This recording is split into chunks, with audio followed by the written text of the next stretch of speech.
আমাদের 570 জন শ্রমিক যারা চিঠি পাইছে, এই কিন্তু 570 জন না, এই কোম্পানিতে আনুমানিক 1200 শ্রমিক আছে, 1200-1100 শ্রমিক আছে।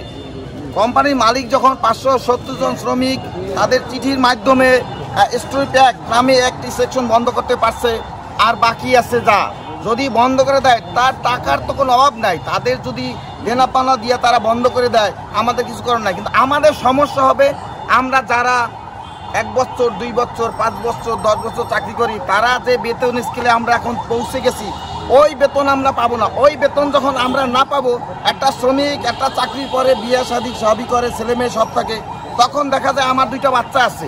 আমার 2টা বাচ্চা থাকলে আমি এখানে 9 বছর ক্যাজুয়াল খাচ্ছি, আমি 1 বছর পার্মানেন্ট হয়েছি, আমি সামান্য সুযোগ সুবিধা পাই। তখন আমার যদি এখন ছাঁটাই করে দেওয়া হয়, তা আমার পরিবার তো পথে বসে যাইবে। এরকম হাজার হাজার শ্রমিক এই জায়গায় আছে। হ্যাঁ, তো আমাদের এখন দাবি হচ্ছে যে আমাদের 570 জন শ্রমিক, এদের তো কোম্পানির চাকরির আওতায় আনতে হবে, এবং যারা এর বাইরে আছে তাদের চাকরি নিশ্চিত করতে হবে। তাদের চাকরি যদি নিশ্চিত না করে, বরিশালে এমন কোনো কর্মসংস্থান নাই যে আমরা 2টা খাইয়ে পরিয়ে বাঁচতে পারবো। সেক্ষেত্রে আমাদের পরিবার পথে বসে যাইবে।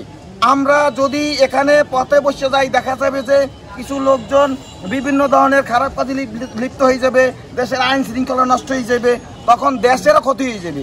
একটা লোকের পকেটে যখন টাকা না থাকে, সে কিন্তু তখন চুরি, ছিনতাই, রাহাজানি অনেক কিছুই করতে পারে।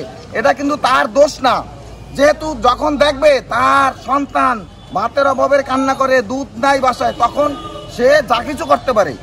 এইটা কিন্তু তার রক্তে ছিল না, কিন্তু হয়েছে কি পরিস্থিতি শিকার। তা আমরা এরকম পরিস্থিতির শিকার হইতে চাই না। আমরা সুস্থভাবে বাঁচতে চাই, আমরা সুস্থ জীবন চাই। এইটাই কোম্পানির স্বয়ং মালিকের কাছে আমাদের দাবি। আমাদের চাকরি ফিরিয়ে দিয়ে আমাদের সুস্থ জীবনে আপনি ফিরিয়ে দিন। আমাদের যে শ্রমিকদেরকে ছাঁটাই করা হয়েছে, এটা আমরা মনে করতেছি এটা সুপরিকল্পিত ষড়যন্ত্রের একটা অংশ। কারণ কি, আমরা যতটুকু অ্যানালাইসিস করেছি, দেখা যায় এই ফ্যাক্টরিতে কাজ করে একজন শ্রমিকের বয়স আছে 26 বছর, 28 বছর, 30 বছর। এখন তার বেতন হয়ে গেছে অটোমেটিক বাড়াইতে অটোমেটিক হয়তো বা 28,000, 30,000 হয়ে গেছে, 22,000, 23,000 হয়ে গেছে। এখন যদি একদেরকে ছাঁটাই করে নতুন লোক নিয়োগ দিতে পারে, নতুন লোক দিতে হলেও তাদেরকে 6,000 টাকা বেতন, অর্থাৎ আপনি ভাবেন কতটা অমানবিক। এই সময় এসে 6,000 থেকে 7,000 টাকা বেতনে শ্রমিকদের পরিবার কিভাবে চলে? আমার সামনে যে আমাদের যে সিনিয়র শ্রমিকরা আছে, সে আরো সুন্দর করে ভালো করে আপনাদেরকে ব্যাখ্যা দিতে পারবে। ধন্যবাদ। এখন চাকরি হারালে এখন তো আমার কিছু থাকবে না, আমার কোনো নেই। আমার সংসারে খুব হয়েছে, অভাব আছে। আমি একটা ঘর উঠে কিছু করতে হয় না, বাসের ঘর উঠেই খাই। আশা ভরসা করছি চাকরি করিয়া ঘর দুয়ার উড়ামু, আমি কিছু করতে পারি। ছেলে মেয়ে এখন কান্দাকাটি কথা, ছোটো ছোটো কোনো চাকরি হয় না, বয়স হয় না। লেখাপড়া করাইতে অনেক টাকা লাগে, সমস্যা লাগে। আমি যে বেতন পাই এটা চলে না, বাইরে ইনকাম করতে হয়, এই করে চলি, নাহলে চলা যায় না। এক চাকরি গেলে তো এটা তো কিছুই চলবে না। আমরা চাকরি ফেরত চাই, আর কিছু চাই না।